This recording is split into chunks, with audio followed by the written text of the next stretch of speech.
గౌరవించుకుంటూ ఉన్నాం. ఎందుకు ఆమెను గౌరవించుకోవాలి?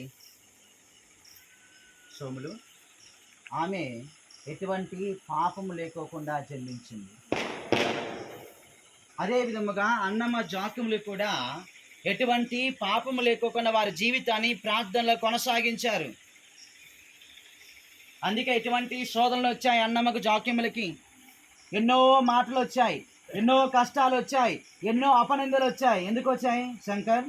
వారికి దేవాలయంలో ఉంటూ దేవుని చేత సేవ చేస్తున్నటువంటి వారికి గర్భఫలం లేకపోతే లేనిపోని మాటలు అన్నారు సమాజం. కానీ అన్నమ్మల జాక్యములు ఇరువురు కూడా దేవాలయానికి, దేవుడికి, దేవుడి ప్రజలకు వారికి ఎవరికి లేనటువంటి ఆస్తి ఉన్నది వాళ్ళకి అప్పట్లో. కానీ అన్నమ్మ జాక్యములు దేవాలయంలో పనిచేసుకుంటూ దేవుడి బిడ్డలకి, దేవాలయానికి, దేవాలయ మరమ్మతులకి 3 భాగాలుగా ఆస్తిని విభజించి చేసుకుంటూ ఉన్నాక